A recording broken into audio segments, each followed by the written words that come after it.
ఆంధ్రప్రదేశ్లో శాంతి భద్రతతో పాటు మా రాజధాని అమరావతి పూర్తి కావాలి.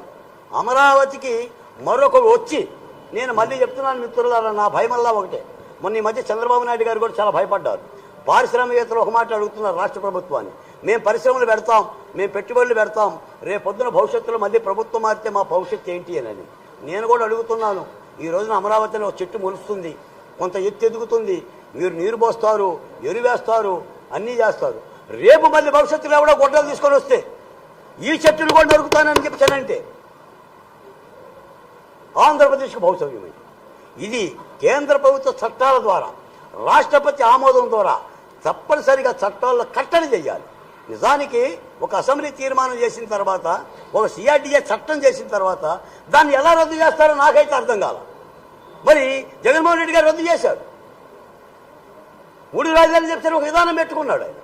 మరి రేపొద్దున మళ్ళీ ఎవడో వచ్చేసి 3 కాదు నేను 6 చేస్తానంటాడు. ప్రాంతీయ కలతలు లేపుతుడు, లేదా పరపక్షాలు పెడతాడు, కులాలను ముసుగొలుపుతుడు, లేదా మతాలను ముసుగొలుపుతుడు. కాబట్టి అమరావతికి ఒక రక్షణ కంచె కావాలి. పంటకి కనుక రైతు కనుక రక్షణ కంచె వేసినట్టు మీరు కూడా రక్షణ కంచె వేయాలి. ఈ రోజున సుపరిపాలన కోరుకుంటున్నాం. కూటమి పార్టీ 50 రోజులైంది పరిపాలన వచ్చి. నిధుల కోసం చంద్రబాబు నాయుడు గారు ఢిల్లీకి పరుగులెత్తుతున్నాడు, శ్వేతపత్రాలు ప్రకటిస్తున్నారు.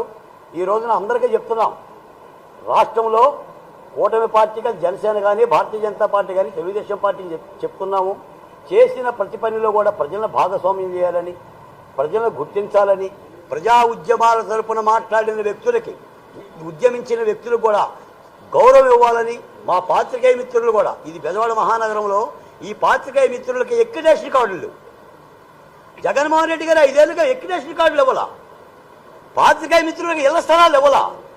చంద్రబాబు నాయుడు గారు గతంలో అమరావతిలో 10 ఎకరాలు ఇళ్ల స్థలాలు కేటాయించాడు, దాన్ని జగన్మోహన్ రెడ్డి గారు రద్దు చేశారు. మరి ఇప్పుడు ఆ ఇళ్ల స్థలాల సంగతి ఏం చేస్తారు?